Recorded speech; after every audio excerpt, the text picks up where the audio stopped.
Jaga Pak Prabowo, jaga beliau. Pemerintahan ini supaya berjalan dengan baik.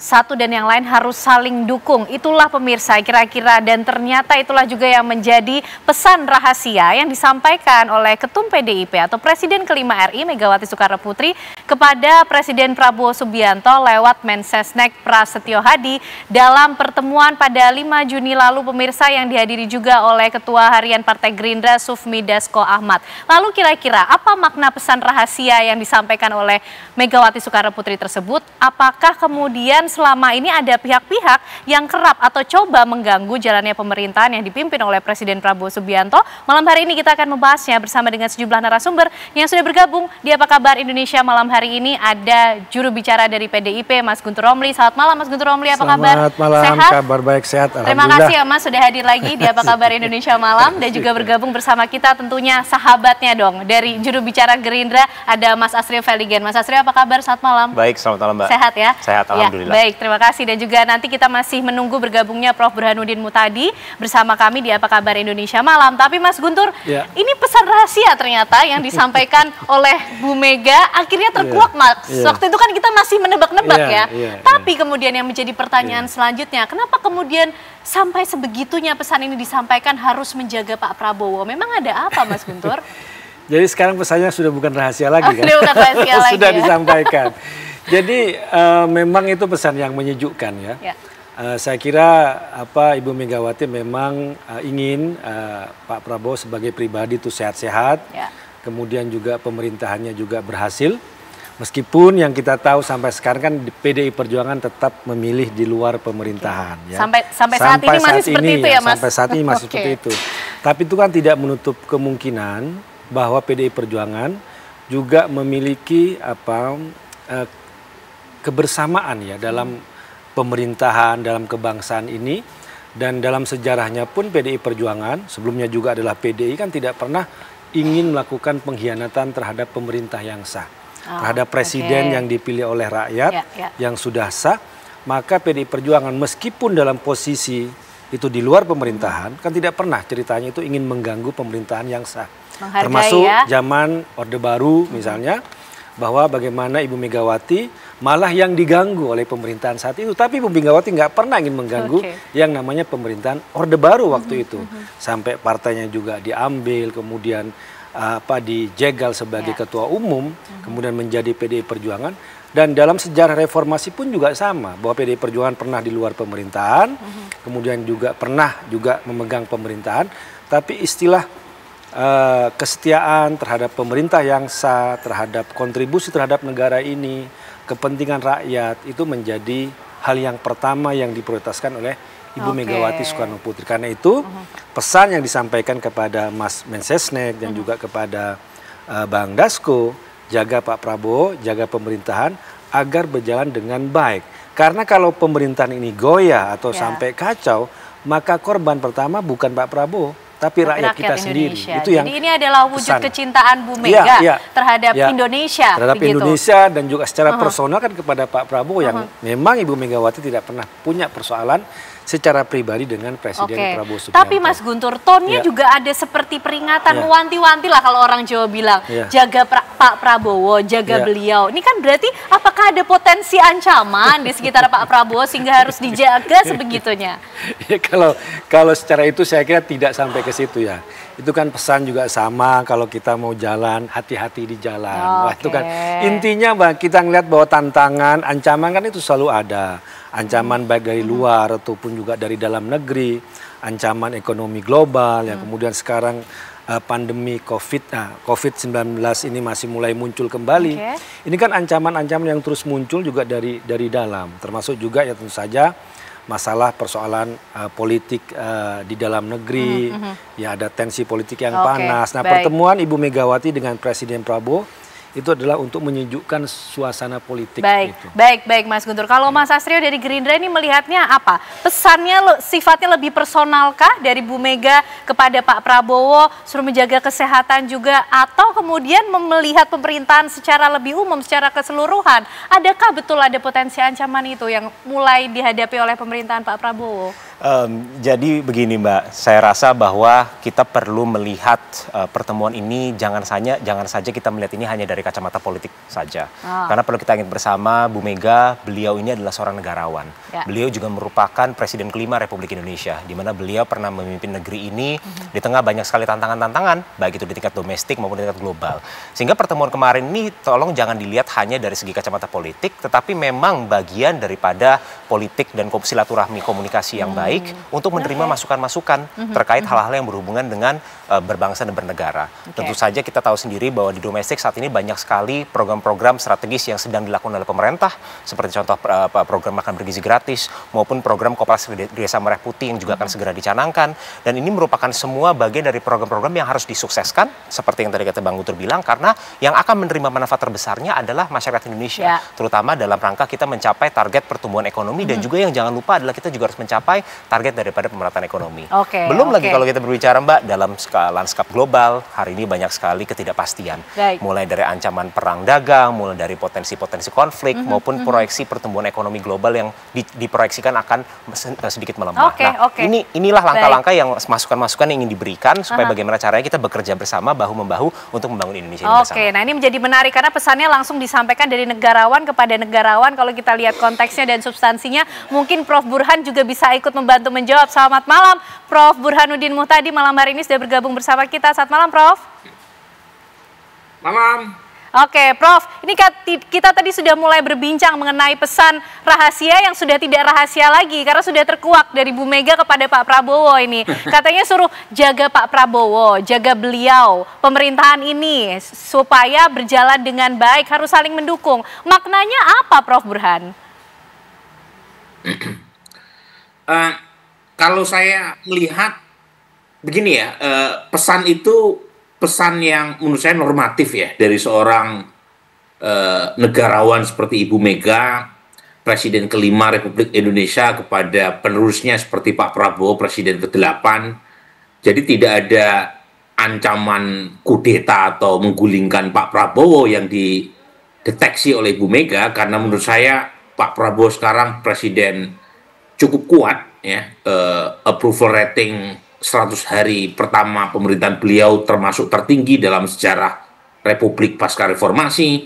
Kemudian 7 dari 8 partai juga mendukung Pak Prabowo. PDI Perjuangan meskipun berada di luar juga secara umum sangat suportif terhadap pemerintahan Pak Prabowo. Jadi konsolidasi elit juga sangat kuat. Satu-satunya yang sekarang kalau boleh disebut ancaman adalah soal ekonomi. Jadi ekonomi kita tahu pertumbuhan kuartal pertama turun dibanding tahun 2024 ya, dari 5,11 sekarang 4,87%. Kemudian pertumbuhan ekonomi 2025 juga dikoreksi, PHK juga terjadi di mana-mana. Ini ancaman real menurut saya, yang kalau misalnya tidak segera dibenahi dengan tentu saja alasannya banyak ya.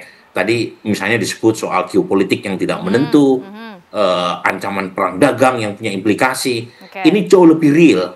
Yang menurut saya konteks Ibu Mega menyampaikan itu adalah Pak Prabowo harus dijaga supaya jangan sampai Indonesia terkena riak-riak geopolitik global yang tidak menentu maupun global economic uncertainty. Gitu ya. Jadi itu, kalau yang lain saya tidak menanggap. Memang tentu saja ada, kita tahu ya, ada rivalitas antara Ibu Mega PDI Perjuangan dengan keluarga besar Pak Jokowi, dan kita tahu semua bahwa Ibu Mega tidak ada masalah sama sekali dengan Pak Prabowo, tetapi Pak Prabowo masih dekat hubungannya dengan Pak Jokowi, apalagi Pak Jokowi ikut menyumbang kontribusi secara elektoral buat Pak Prabowo. Tetapi lagi-lagi saya tidak melihat ancaman yang sifatnya menggulingkan atau kudeta terhadap Pak Prabowo, tetapi lebih menjaga Pak Prabowo supaya selamat sampai 2029 gitu ya, sehingga tidak direpotkan dengan persoalan ancaman global dan ketidakpastian ekonomi. Oke, baik Prof. Kalau kemudian ancaman atau tantangannya nih kayaknya lebih banyak dari luar ya. Nah, tapi bagaimana kemudian kondisi di dalam negerinya dulu? Karena Bu Mega juga berpesan harus saling dukung satu sama lain. Nah, ini apakah kemudian bentuk dukungannya seperti PDIP juga yang semakin dekat dengan Gerindra, ini juga bentuk dukungan yang diharapkan oleh Presiden Prabowo Subianto? Dijawabnya nanti ya Bapak-Bapak ya. Usai jeda kami kembali untuk Anda. Baik pemirsa, kembali kita akan membahas pesan rahasia yang sudah terbuka ke publik. Apa kemudian pesan yang disampaikan oleh Megawati Soekarno Putri kepada Presiden Prabowo Subianto. Mas Astrio, kalau kemudian ancaman realnya nih sepertinya banyak dari luar. Ekonomi tadi yang disampaikan oleh Prof. Burhan. Tapi juga ada pesan Bu Mega di situ supaya kita saling dukung satu sama lain. Artinya di dalam negeri sendiri juga harus solid, harus saling menjaga. Ada gangguan kah memang Mas Astrio sehingga Bu Mega juga harus ikut terus mengingatkan itu? Ya, jadi memang ini sejalan dan senafas dengan arahan yang Pak Prabowo selalu berikan kepada semua orang, bahkan jauh sebelum beliau itu menjabat sebagai presiden. Beliau selalu memberikan pesan bahwa tidak mungkin negara kita ini dapat melompat secara ekonomi, tidak mungkin negara kita bisa menjadi sebuah negara yang maju apabila tidak ada kerukunan di dalam negeri kita sendiri, terutama di tingkat elit. Jadi inilah sangat penting, Mbak, saya rasa terutama di tengah banyak sekali kalau kita lihat sekarang di Amerika Serikat sedang ada kisruh antara Presiden Donald Trump dengan Gubernur California Gavin Newsom, dan kita beruntung bahwa di Indonesia ini sekarang semua elit-elitnya rukun, bersatu padu, dan justru fokusnya adalah menghadapi tantangan-tantangan tersebut. Dan seperti yang kita tahu sendiri, seperti lazimnya siklus dalam bernegara setiap tahunnya, saat ini sebentar lagi kita akan memasuki siklus pembentukan RUU daripada APBN 2026. Nah, ini merupakan APBN yang penting, RUU APBN yang penting karena ini akan menjadi RUU APBN pertama daripada Presiden Prabowo. Jadi banyak sekali masukan-masukan untuk keberlangsungan program-program pemerintah yang strategis, dan tujuan Bu Mega saya yakin juga adalah sama, yaitu adalah bagaimana caranya program-program ini semua dapat sukses sehingga masyarakat dapat di dalamnya, supaya kemudian tidak ada yang tercerai-berai, semuanya rukun begitu. Memang ada yang nggak rukun Mas sejauh ini Mas Astrio? Dan tidak ada yang terpecah belah, tidak rukun, semuanya baik. Bahkan kalau kita lihat hari ini tadi Presiden baru saja meresmikan kampus baru di Universitas Pertahanan, dan beliau didampingi oleh Presiden ke-6 Republik Indonesia, yaitu adalah Pak SBY. Dan ini menunjukkan bahwa Presiden Prabowo selalu menjaga hubungan baik, bukan hanya dengan Pak Jokowi, tapi juga dengan Pak SBY, dengan Bu Mega, dan juga dengan semua tokoh-tokoh bangsa. Baik Mas Guntur, ini sebagai negarawan Bu Mega juga pernah memimpin Indonesia, Presiden kelima Republik Indonesia. Sepertinya punya insting begitu ya Bu Mega. Apakah kemudian melihat ada potensi ancaman gangguan dari dalam pemerintahan Pak Prabowo sendiri? Pihak-pihak mana kemudian? Menurut saya iya Mbak. Jadi pengalaman Ibu Megawati kan memimpin negeri ini kan tidak mudah. Banyak tantangan baik dari dalam ataupun juga dari luar ya. Dan karena itu memang Ibu Megawati mewanti-wanti khususnya kepada Bang Dasko, kepada Mas Mensesnek untuk benar-benar menjaga Pak Prabowo. Menjaga agar program-programnya bisa dijalankan dengan benar. Karena kan pada akhirnya kan untuk level eksekusi kan kementerian di situ. Nah presiden kan pada akhirnya juga presiden juga yang akan bertanggung jawab ya kan. Karena itu melihat bahwa antara kementerian dan kinerja kepresiden itu paling nggak harus padu, dan kita melihatnya seperti itu. Karena dari situ kunci keberhasilan dari pemerintahan Pak Prabowo ke depan. Nah, kalau melihat soal tantangan, saya setuju dengan apa yang disampaikan oleh Prof. Burhan tadi ya, bahwa tidak ada kalau potensi politik untuk katakanlah ingin mengganggu pemerintahan Pak Prabowo itu kami katakan tidak ada. Malah mungkin yang menjadi catatan yang sangat serius itu adalah persoalan ekonomi. Ya. Kemudian juga soal yang lagi rame, soal tambang. Misalnya. Kan ini kan opini di publik itu kan sangat kuat ya. Jadi menyoroti bagaimana kinerja pemerintahan di bawah Pak Prabowo dan menteri-menterinya bekerja begitu. Jangan sampai presidennya itu ingin bekerja keras, ingin sukses. Nah level yang bawahnya itu tidak sejalan. Nah itu yang saya kira menjadi perbincangan yang serius menurut saya. Karena ini kan pengalaman Ibu Megawati pernah memimpin negeri ini. Bagaimana menghadapi menterinya, bagaimana melihat kabinetnya, dan bagaimana program-programnya itu bisa berjalan dengan lancar. Saya kira lebih tepat ke situ kalau bicara soal apa masukan atau bisa dikatakan nasihat dari Ibu Megawati terhadap Mas Mensesnek sama Bang Dasko yang datang ke beliau. Oke, baik. Mas Sastrio, ini kan Bu Mega mendukung lah jalannya pemerintahan Pak Prabowo meskipun sejauh ini masih menjadi mitra strategis di luar pemerintahan. Tapi kan sudah semakin intens sepertinya ya pertemuan antara Pak Prabowo dan juga Bu Mega begitu. Dari dulu juga sudah kawan lama, sahabat lama. Apakah kemudian kita juga nanti akan melihat pendekatan ini akan semakin intens, merangkul betul-betul PDIP untuk masuk ke dalam pemerintahan begitu sebagai bentuk dukungan yang solid, utuh? Pertama yang harus kita catat adalah dalam konteks mendukung pemerintahan itu kan tidak harus berarti berada di dalam pemerintahan. Dan bahkan hari ini kalau kita lihat di DPR sendiri, dukungan yang diberikan oleh PDI Perjuangan itu juga untuk program-program revisi undang-undang katakanlah itu semuanya berjalan dengan sangat baik dan dengan sangat konstruktif. Jadi ini merupakan bentuk daripada bernegara yang baik. Pesan utamanya tentu saja adalah tadi seperti yang dikatakan Bang Guntur, ada tantangan terutama bukan ini dari global dan juga dari tingkat lokal, itu adalah terkait tantangan kita di sektor ekonomi. Makanya mungkin salah satu bagian yang juga dikomunikasikan adalah efektivitas. Kemarin pemerintah baru saja mengeluarkan stimulus ekonomi senilai 24 triliun. Nah, ini hal-hal ini kan tentu saja semuanya perlu kita mendapatkan masukan-masukan konstruktif supaya program-program ini tepat sasaran dan juga dapat efektif. Nah, Prof. Burhan, ini supaya lebih tepat sasaran program-program dari pemerintahan yang dipimpin oleh Presiden Prabowo Subianto dan sedari awal Presiden Prabowo Subianto kita ingat betul ingin merangkul banyak pihak. Termasuk juga kita akan melihatkah ujungnya PDIP juga akan betul-betul dirangkul oleh Pak Prabowo, Prof? Ya, sejauh ini PDI Perjuangan memang masih secara formal berada di luar pemerintahan, tetapi perilaku politiknya secara umum sangat suportif terhadap pemerintahan Pak Prabowo. Jadi kita tidak melihat PDI Perjuangan seperti pada masa Pak SBY, meskipun sama-sama berada di luar kekuasaan antara zaman Pak SBY dengan zaman Pak Prabowo. Artinya, secara politik sebenarnya Pak Prabowo mendapatkan dukungan jauh lebih kuat dibanding presiden-presiden sebelumnya di DPR. Jadi saya tidak merasa melihat urgensi PDI Perjuangan masuk ke dalam pemerintahan. Karena tanpa PDI Perjuangan sekalipun, Pak Prabowo sudah sangat kuat. Apalagi PDI Perjuangan secara umum juga mendukung kebijakan Pak Prabowo. Jadi untuk demi kebaikan demokrasi, PDI Perjuangan kita dorong untuk tetap berada di luar. Justru sekarang ini ya, masalahnya bukan di politik. Masalah pemerintahan Pak Prabowo sekarang, PR besarnya, itu di ekonomi. MBG, 171 triliun ya Pak Astrio ya, itu serapan anggarannya sampai Mei kemarin itu baru 3%. Kecil sekali. Ya. Padahal kita punya ekspektasi MBG ini bisa mendorong ekonomi lokal kan. Nah kalau serapannya kecil tentu punya efek.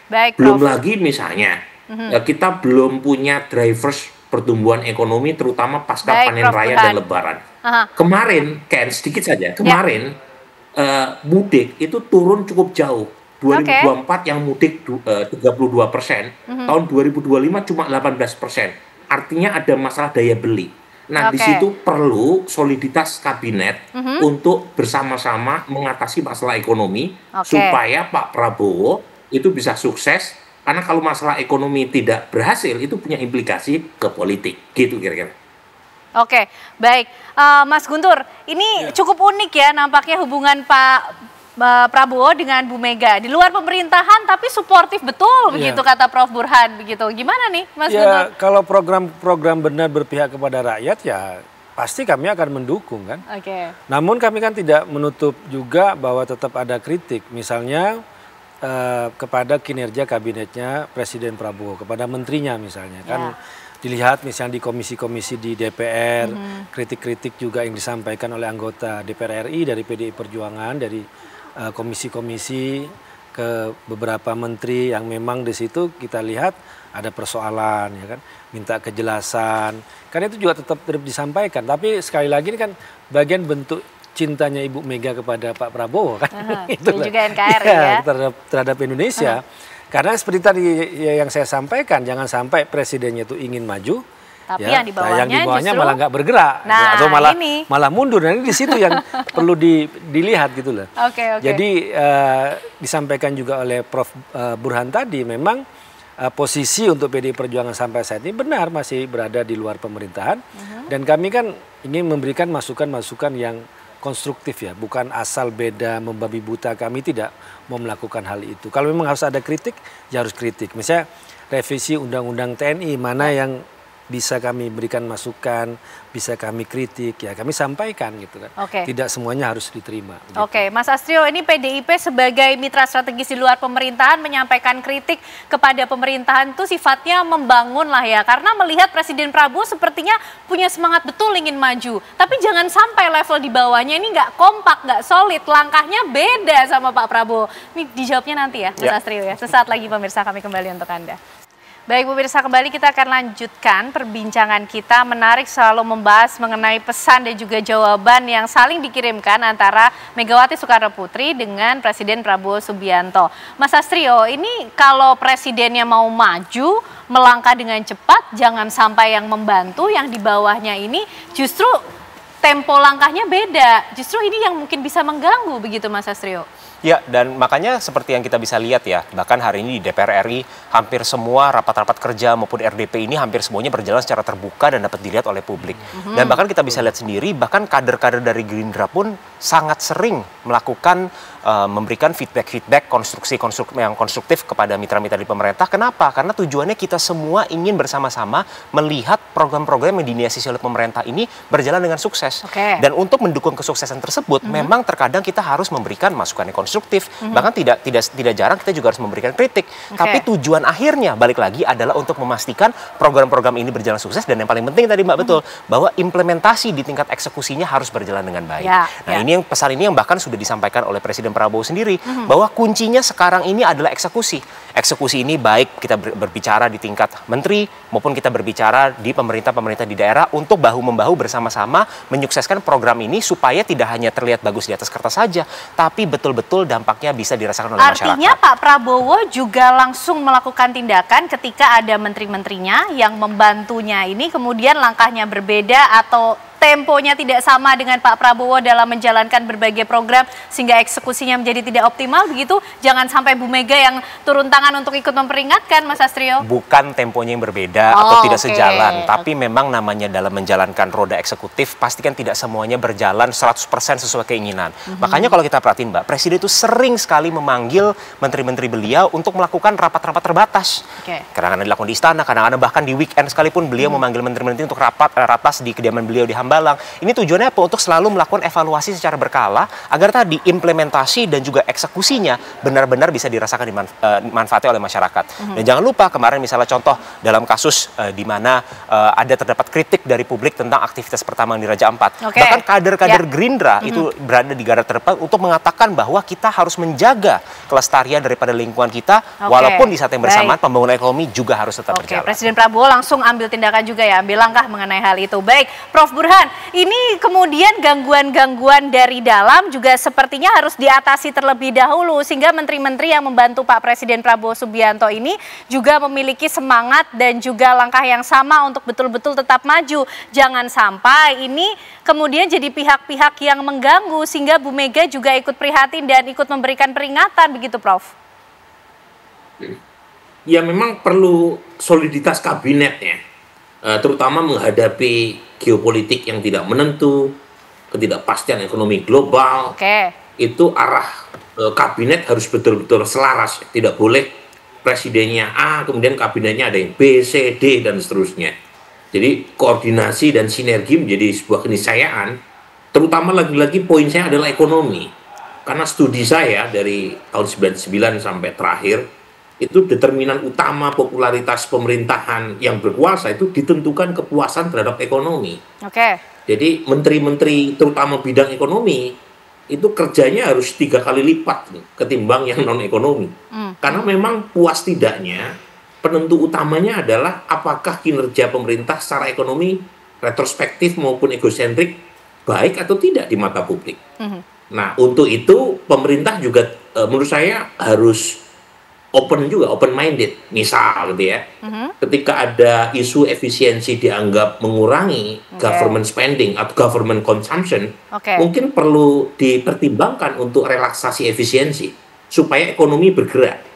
Jadi lagi-lagi ini wujud dari komitmen pemerintahan untuk melihat, mengevaluasi, mengoreksi kalau ada kebijakan yang tidak jalan di bawah. Oke. Jadi saya menekankan berkali-kali soal ekonomi ini karena memang sangat penting dibanding semua bidang. Baik, Prof. Yang paling dirasa punya dampak terhadap popularitas paling tinggi adalah ekonomi. Dan karenanya soliditas menteri terutama bidang ekonomi itu menjadi sebuah keniscayaan. Oke, soliditas menteri menjadi sebuah keniscayaan. Mas Guntur, singkat saja mungkin menutup. Bu Mega akan terus juga berada di luar pemerintahan sebagai mitra strategis dan tidak segan memberikan kritik yang membangun. Ya, saya kira ya. Soal posisi PDI Perjuangan biasanya nanti ditentukan di Kongres. Ya, apakah tetap di luar atau masuk ya. Tapi sampai saat ini posisi tetap ada di luar pemerintahan. Dan masukan-masukan dan juga termasuk juga kritik ya terhadap pemerintahan, pesan-pesan nasihat itu secara tulus dan ikhlas disampaikan oleh Ibu Megawati tanpa ada kepentingan, tanpa ada pamrih. Dasarnya adalah kecintaan kepada bangsa ini, kepada Presiden Prabowo. Dasarnya kecintaan kepada bangsa ini dan juga kepedulian kepada Presiden Prabowo Subianto. Mas Astrio, singkat juga. Tapi kalau Gerindra berharapnya PDIP bergabung saja di dalam atau nggak apa-apa di luar aja jadi mitra strategis? Gerindra berharap sesuai dengan yang selalu disampaikan oleh Presiden Prabowo bahwa seluruh elemen bangsa, seluruh anak-anak bangsa, terutama di elit-elit harus selalu rukun, harus selalu bersatu padu, bahu-membahu menyukseskan program-program pemerintah karena kita semua berada di satu kapal besar yang sama yang bernama Indonesia dan tujuan kita sama, yaitu adalah membawa Indonesia menjadi sebuah negara yang maju, negara yang berdaulat dan mandiri di atas kaki kita sendiri. Baik, kita nanti akan nantikan bagaimana kemudian pertemuan-pertemuan ke depan, apakah masih juga akan kita lihat kemesraan, kedekatan antara Bu Mega dan juga Pak Prabowo dengan perbincangan yang lainnya lagi. Terima kasih Bapak-Bapak semuanya, Mas Guntur, Mas Astrio, Prof Burhan malam hari ini juga sudah bergabung bersama kami di Apa Kabar Indonesia Malam.